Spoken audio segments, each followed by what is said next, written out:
Saudari-saudara dalam Tuhan Yesus Kristus, mari bersama-sama sebelum kita merenungkan sabda Allah di ibadah keluarga kita pada hari ini, Rabu 12 Agustus tahun 2020, kita bersatu di dalam doa untuk mohon bimbingan Roh Kudus. Marilah berdoa. Terima kasih Bapa, kembali Engkau undang dan himpun kami berada di sekitar sabdamu. Di tengah-tengah rumah tangga kami, keluarga-keluarga kami, berhimpun kami di sini, di sekitar sabdamu untuk merenungkannya. Kami mohon, karuniakanlah bagi kami Roh Kudus, yang meneguhkan dan menguatkan kami untuk mengerti dan berhikmat di dalam menerjemahkannya di warna keseharian kami hari lepas hari. Bersabdalah bagi kami ya Tuhan Yesus, firman yang hidup, kami anak-anak-Mu mendengarkannya, teguhkanlah dan kuatkanlah kami, sehingga warna keseharian kami adalah warna kami, pelaku-pelaku firman-Mu yang melakukannya dengan penuh sukacita. Kami mendengarkannya. Amin. Saudari-saudara, ibu bapa dalam Tuhan Yesus Kristus, anak-anak dan kaum muda yang Tuhan Yesus kasihi, pembacaan kita dalam ibadah keluarga hari ini, Rabu 12 Agustus, dikutip dari kitab Kejadian, pasalnya yang kedua, ayatnya yang pertama hingga ayatnya yang ketujuh. Kejadian pasalnya yang kedua, ayat pertama hingga ayat yang ketujuh, demikianlah kutipan menurut kitab ini.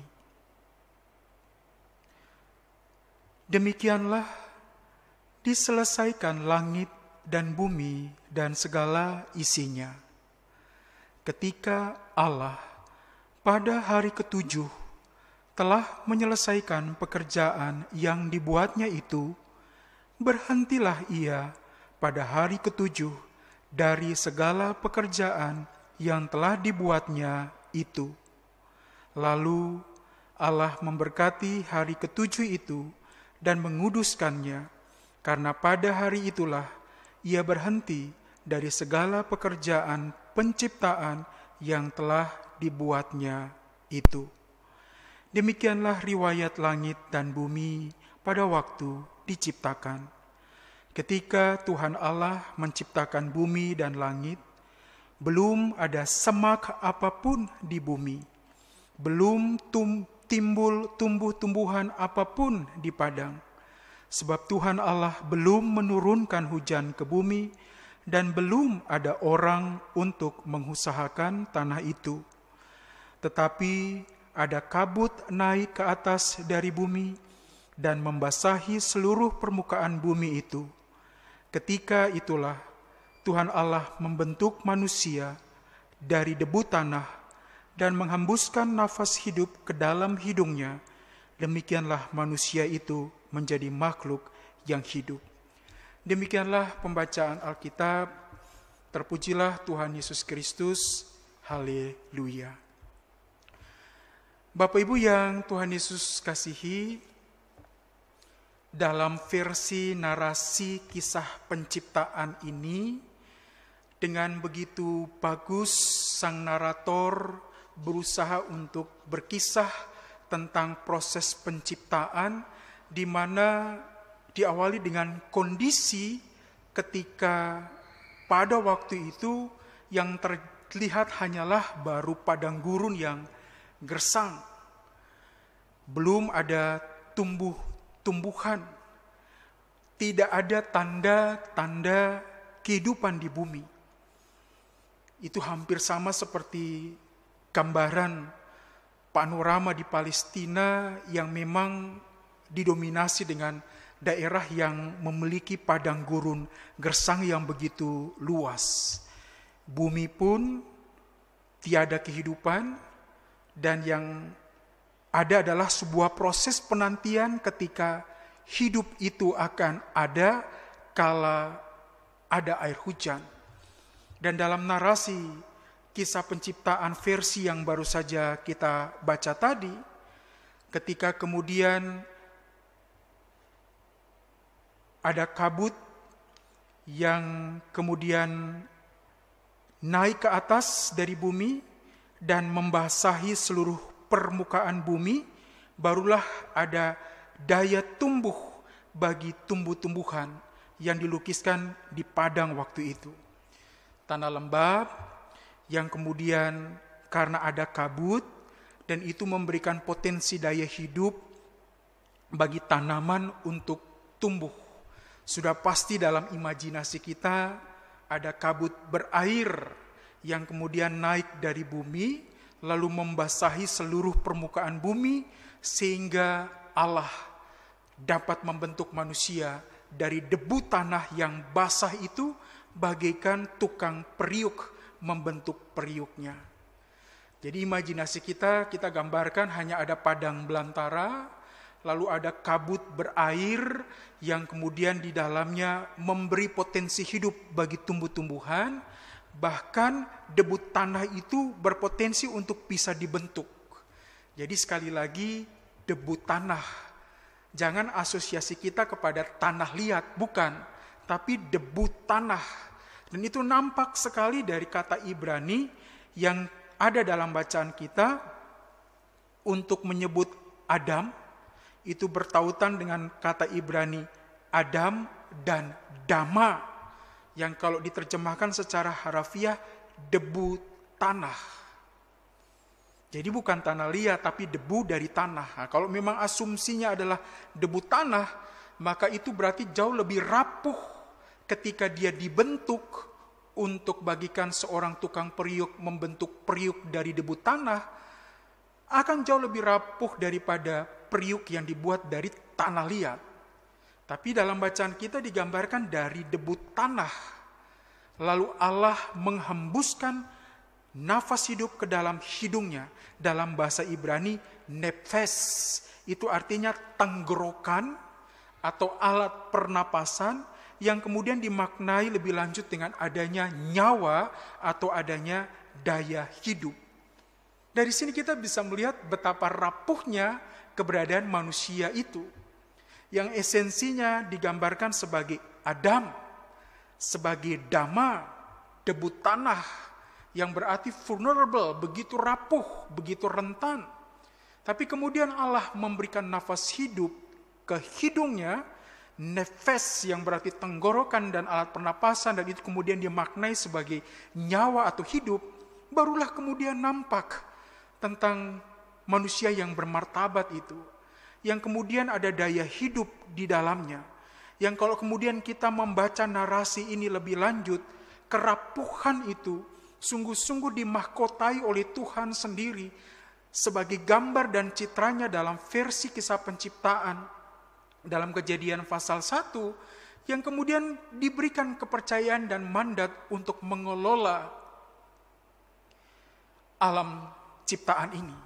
Kalau dalam narasi kisah penciptaan kita ini, lebih lanjut bacaan kita, dan Allah kemudian setelah proses penciptaan manusia itu dilakukan, yang dari debu tanah itu, lalu ada nefes daya hidup itu, barulah kemudian diciptakan taman di Eden. Menarik, Eden dalam bahasa Ibrani artinya padang belantara.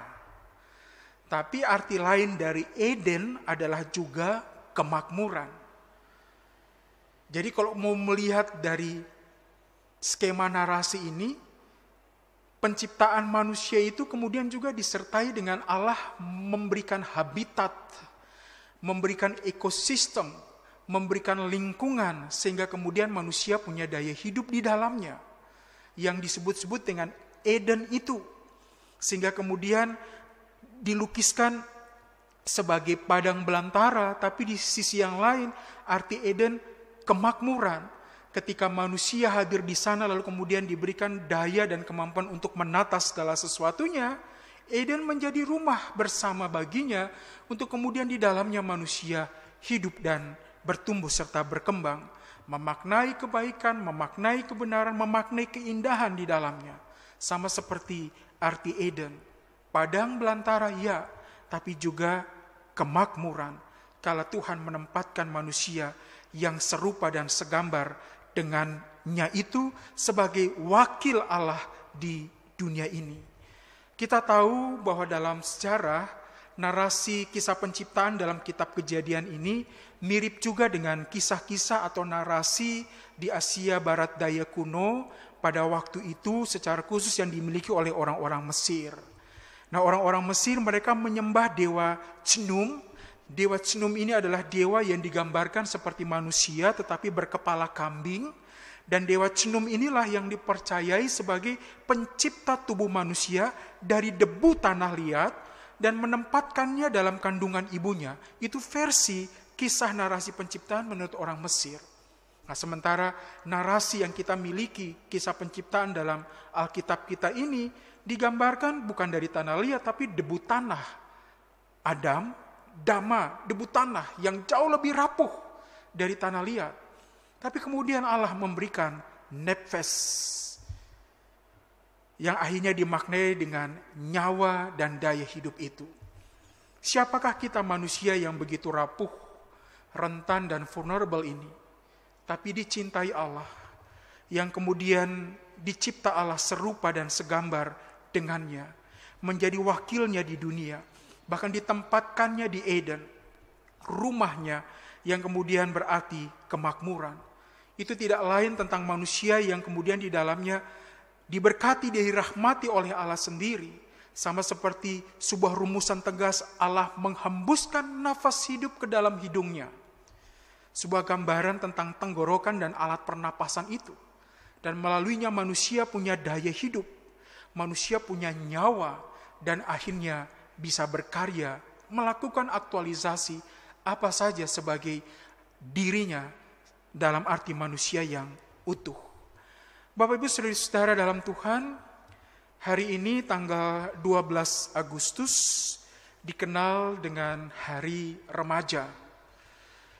Hari Remaja atau Hari Pemuda Internasional, termasuk dalam konteks kita berbangsa dan bernegara, sejak tahun 2000, setiap tanggal 12 Agustus ditetapkan sebagai Hari Remaja. Sejatinya hari ini ditetapkan oleh Perserikatan Bangsa-Bangsa sejak tahun 1988 dan dikenal sebagai Hari Remaja Internasional, Hari Pemuda Internasional, dan kita di Indonesia baru mulai memaknainya sebagai Hari Remaja pada tahun 2000. Dan momentum 12 Agustus selalu berkaitan dengan membicarakan segala sesuatu seputar kaum muda, remaja, pemuda dan pemudi, yang sudah pasti di dalamnya sebagai pribadi yang utuh, yang di dalamnya adalah juga sebagai citra Allah sendiri, yang diciptakan serupa dan segambar dengan Allah, yang vulnerable, ya, yang rapuh, seperti dilukiskan bagaikan Adama, debu tanah itu, tapi diberikan nefes, sehingga menjadi pribadi yang sungguh-sungguh di dalamnya dalam proses aktualisasinya sebagai seorang remaja juga sangat bermakna dan berarti. Tahun ini, tahun 2020, Perserikatan Bangsa-Bangsa mengambil tema untuk Hari Remaja ini, keterlibatan pemuda atau keterlibatan kaum muda untuk aksi global. Jadi apa yang kemudian akan mau dilakukan oleh kaum muda dalam aksi-aksi konkret, seiring dengan konteks yang sementara ini dihadapi, krisis yang beriringan hadir dengan adanya pandemi COVID-19, yang akhirnya mengancam beragam macam aspek dan sendi-sendi kehidupan, sehingga ada pertanyaan besar, bagaimana keterlibatan dan aksi-aksi konkret kaum muda ini tidak hanya dalam rangka rumusan-rumusan kebijakan publik, keterlibatannya di dalam bidang politik, dalam bidang ekonomi, dalam bidang sosial, dan beragam bidang kehidupan yang lainnya, yang pada saat ini berimbas karena adanya pandemi. Ada kerinduan bahwa kaum muda ini akan dirangkul, remaja akan berkontribusi, akan bertindak dengan aksi-aksi global, membangun solidaritas yang berhadapan juga dengan kerusakan ekosistem dan ekologi yang begitu parah. Terjadinya polarisasi dalam kehidupan dan kultur manusia, termasuk konflik terbuka karena hadirnya pertikaian bahkan peperangan. Dan remaja hadir untuk selalu tampil seperti bacaan dan renungan kita pada saat hari Rabu ini, segambar dan serupa dari debu tanah, tapi diberikan nafas hidup, nefes, daya hidup, nyawa dari Allah sendiri, sehingga sudah pasti kehadirannya akan membawa makna secara sederhana kemaslahatan bagi kehidupan. Dan moga hari remaja ini juga menjadi momentum bagi kita semua, secara khusus bagi kaum muda gereja yang di dalamnya menghadapi begitu banyak persoalan dan pergumulan seiring dengan pandemi, tapi selalu punya pengharapan dan optimisme hadir sebagai kaum muda yang diberkati. Lukisan dari narasi kisah penciptaan ini, Adam, Dama, debu tanah. Tapi kemudian Allah menghembuskan nafas hidup ke dalam hidungnya, nefes yang artinya nyawa dan daya hidup, sehingga padang belantara itu mendatangkan kemakmuran. Sehingga padang belantara itu sungguh-sungguh menjadi sebuah habitat baru, lingkungan di mana hadir remaja juga yang berkontribusi. Moga anak-anak kita, kaum muda secara khusus kaum remaja, memanfaatkan momentum ini dalam surutan tema keterlibatan kaum muda untuk aksi global, dengan apapun, sekecil apapun aksi-aksi yang dibuat, itu sungguh-sungguh bermakna dan berarti, sebagai gambar dan rupa Allah, sebagai citra Allah yang kemudian hadir dan membawa daya hidup, berjuang bagi kultur kehidupan profita dimanapun berada. Moga keluarga-keluarga kita juga menjadi habitat, menjadi taman-taman di Eden di masa ini, yang di dalamnya memberikan kemaslahatan, memberi penegasan tentang pengharapan, yang di dalamnya secara khusus keluarga-keluarga di mana hadir kaum muda dan remaja, yang moga-moga dirangkul juga agar mereka bisa berkontribusi dalam banyak hal kepada siapapun juga, dan di dalamnya secara khusus bagi kehidupan. Mengakhiri renungan ini, mungkin di antara kita, bahkan kaum muda, pernah menerima video pendek, sangat pendek, yang di dalamnya mengundang kita tersenyum. Dalam video itu ada tayangan seorang pemuda yang dengan santainya menjawab permintaan dari seorang polwan, polisi wanita, untuk mengucapkan rumusan Pancasila. Mungkin di antara kita pernah melihat video pendek itu. Bukan hanya ada polwan yang memintanya, bertanya kepadanya untuk mengucapkan rumusan Pancasila itu, tapi juga ada beberapa polisi yang lain. Dan apa yang diucapkan oleh pemuda ini yang dengan santai membaca rumusan itu, saya dengar dan saya mencatat. Dia bilang, Pancasila, satu, untuk semua. Dua, beradil dan beradab.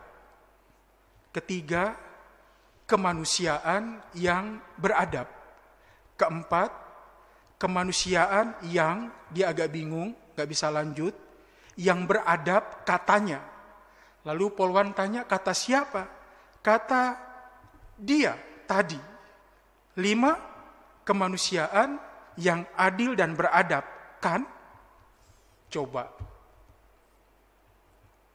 Jadi seorang muda yang diminta untuk mengucapkan rumusan Pancasila itu.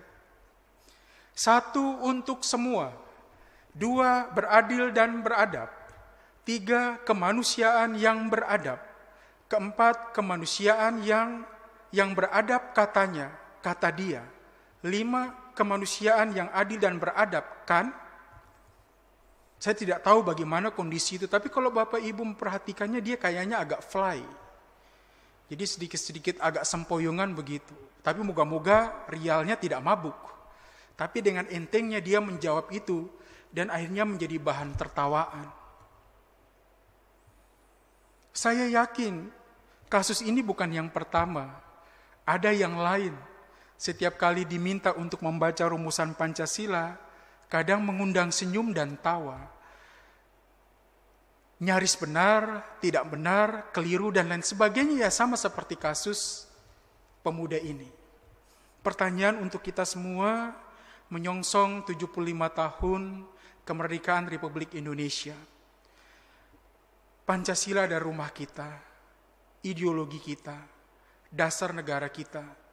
Moga adalah kita semua yang sekaligus menjadi representasi citra Allah, serupa dan segambar dengan Allah adalah juga secara khusus kaum remaja yang dalam peringatan Hari Remaja hari ini, hargailah, cintailah negeri ini. Dan kemudian di dalamnya hadir sebagai yang berpribadi Pancasila. Moga itu juga sekaligus adalah kontribusi.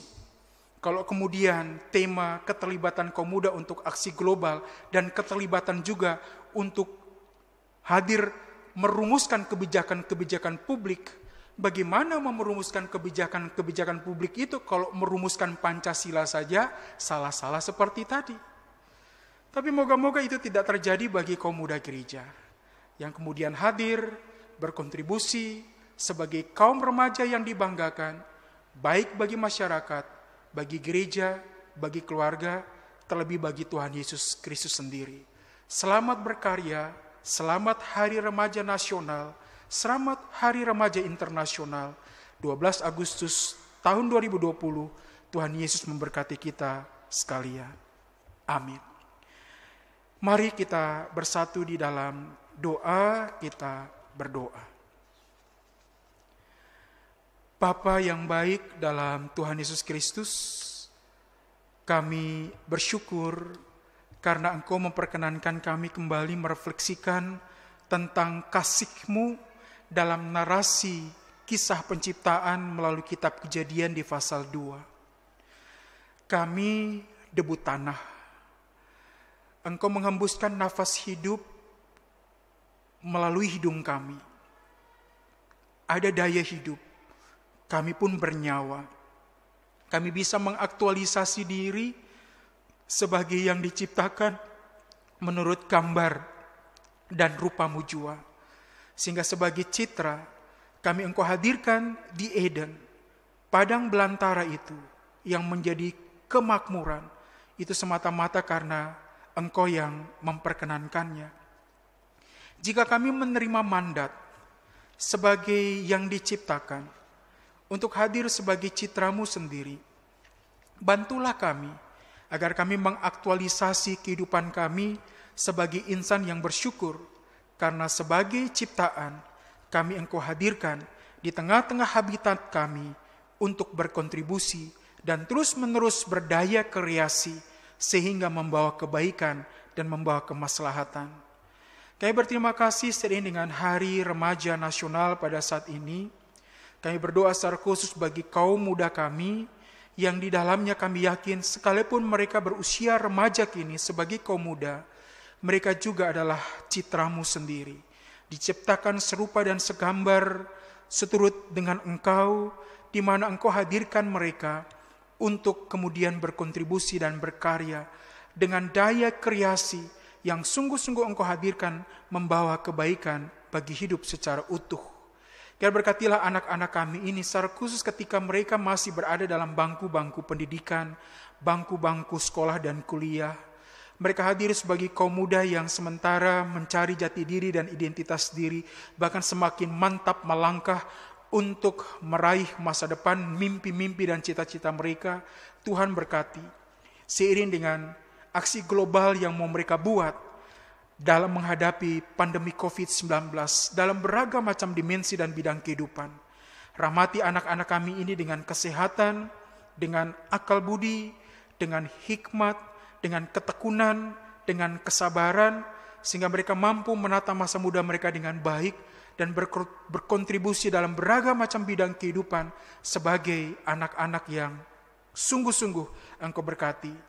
Sebagai keluarga-keluarga Kristen yang memiliki kaum muda dan remaja, pemuda-pemudi di rumah, berkati kami sebagai orang tua yang akan selalu mendampingi mereka untuk terus-menerus ya Tuhan Yesus hadir sebagai yang menerima mandat, hadir yang menghargai bahwa mereka rapuh, tapi sungguh-sungguh dihargai oleh Allah, diberikan martabat oleh Allah sendiri, sehingga serupa dan segambar dengan Allah. kiranya menjadi kekuatan bagi mereka untuk selalu bersyukur bahwa mereka dicinta. Bersyukur bahwa Tuhan memberikan kepada mereka begitu banyak kesempatan dan peluang untuk berkarya.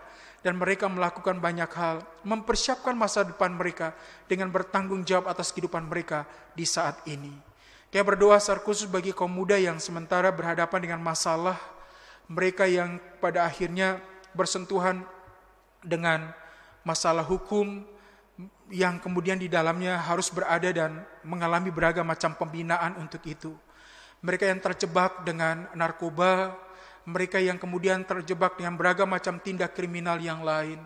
Tak jarang mereka terusir dari rumah, terluka karena kehidupan yang pada akhirnya membuat mereka terpojok, dan mereka sungguh-sungguh mengalami krisis yang tak gampang mereka hadapi sendiri. Kiranya gereja merangkul secara khusus remaja yang dalam persoalan ini untuk tetap terus hadir bahwa mereka sungguh-sungguh dicintai dan Tuhan sungguh-sungguh mencintai mereka, dan mereka akan hadir berkontribusi memasuki babak baru sebagai pribadi yang dibaharui. Rahmati mereka terus dengan cita-cita yang baik, dengan optimisme dan pengharapan bahwa masa depan yang baik Tuhan berikan bagi anak-anak remaja ini. Sehingga di dalam perkenan-Mu ya Tuhan Yesus Kristus, mereka selalu dengan optimisme, hati berkobar-kobar dan dengan berpengharapan mempersiapkan masa depan mereka, sekalipun harus berhadapan dengan beragam macam tantangan, hambatan dan rintangan. Tetapi itu tidak menyurutkan semangat mereka untuk tetap terus bergelut dan bergeliat, meraih yang terbaik bagi hari esok yang jauh lebih baik, bagi masa depan yang cemerlang di dalam Tuhan. Rahmatilah secara khusus yang harus bekerja padahal mereka masih muda belia, seiring dengan kondisi kehidupan sosial di mana mereka mempertaruhkan segala sesuatu dan di dalam mencari rejeki sehingga bisa bertahan hidup. Rahmati mereka dengan ketekunan dan kekuatan sehingga sekalipun masih muda belia dan sebagai seorang remaja, mereka bergelut dalam mencari nafkah dan rezeki. Tuhan rahmati dan kekuatan kesehatan yang baik, dan itu tidak membuat mereka kecil hati, tapi akan tetap terus memberikan mereka semangat bahwa sedari muda belia mereka produktif dan kreatif untuk bertanggung jawab atas dirinya juga. Berkati supaya mereka saling mencinta dan dicinta bersama-sama dengan keluarga, dengan teman-teman sebaya, dan mencintai lingkungan di mana Tuhan utus mereka. Mereka berbuat dan berkontribusi, dan secara khusus bagi remaja Indonesia yang mencintai negara dan negerinya di dalam kasih-Mu jua. Terima kasih untuk kesempatan ibadah ini. Rahmatilah kami dalam kami menyongsong hari ulang tahun kemerdekaan Indonesia yang ke-75.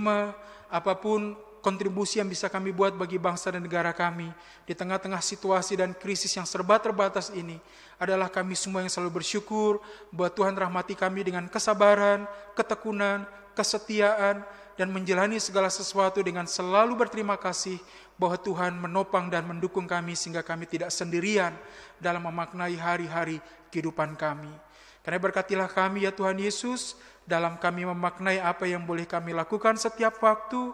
Tolonglah kami semua agar kami menjalani akan kehidupan kami dengan penuh sukacita sebagai keluarga-keluarga Kristen, secara khusus kami di tengah-tengah jemaat GPIB Ebenezer DKI Jakarta, sehingga di dalam perkenan-Mu ya Tuhan Yesus, kami jalani akan kehidupan kami dengan penuh sukacita sebagai keluarga yang diberkati. Yang dalam kondisi sakit, Engkau rahmati pemulihan dan kesembuhan, takut, cemas, tawar hati, dan bergumul dengan persoalan hidup. Tuhan berikan jalan keluar, kekuatan, hikmat, dan keteguhan, sehingga selalu di dalam Engkau mereka boleh bertahan, dan selalu Tuhan tuntun dalam jalan damai sejahtera.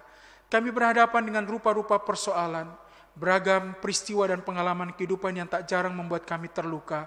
Bantulah kami agar kami tetap berpengharapan di dalam Engkau, dan menjalani kehidupan kami dengan selalu bersyukur. Tuhan menjaga akan kehidupan kami hari lepas hari. Kami mohon ampun akan salah dan dosa kami. Jadilah seturut dengan maksud dan kehendak-Mu, dan biarlah apa yang boleh kami lakukan hanya berkenan bagi kemuliaan nama Tuhan saja. Di dalam nama Tuhan Yesus yang telah mengajar kami berdoa. Bapa kami yang di sorga, dikuduskanlah nama-Mu. Datanglah kerajaan-Mu. Jadilah kehendak-Mu di bumi seperti di sorga. Berilah kami pada hari ini makanan kami yang secukupnya, dan ampunilah kami akan kesalahan kami, seperti kami juga mengampuni yang bersalah kepada kami. Dan janganlah membawa kami ke dalam pencobaan, tapi lepaskanlah kami dari yang jahat, karena Engkau lah yang punya kerajaan, dan kuasa dan kemuliaan sampai selama-lamanya. Amin. Saudari-saudara, ibu bapa dalam Tuhan Yesus Kristus, mari seiring dengan kaum remaja dan kaum muda kita yang memperingati hari remaja hari ini, kita rangkul hidup dan merawat hidup seiring dengan kehadiran kita sebagai yang telah diciptakan oleh Allah menurut gambar dan rupanya. Kerapuhan ada dalam dimensi hidup kita, tapi Allah menopang kita sehingga kita memperjuangkan hidup lebih bermartabat. Dan moga kaum muda kita bertindak dengan semakin berhikmat hari lepas hari bagi kemuliaan Tuhan. Bapak Ibu Saudara-saudara, kita akan berjumpa kembali pada hari Senin yang akan datang dalam rangka syukur ke-75 kemerdekaan Republik Indonesia. Jadi kita di minggu depan akan bersyukur dalam bingkai ibadah keluarga dalam rangka ibadah syukur ke-75 kemerdekaan RI. Sehingga pada hari Rabu tanggal 19 Agustus kita tidak melakukan ibadah keluarga, tapi kita melakukannya di hari Senin. Kita berjumpa di hari Senin, Tuhan memberkati kita semua dalam kasih dan rahmat Tuhan, seiring dengan apa yang terbaik yang kita berikan untuk lebih besarnya kemuliaan Tuhan. Amin.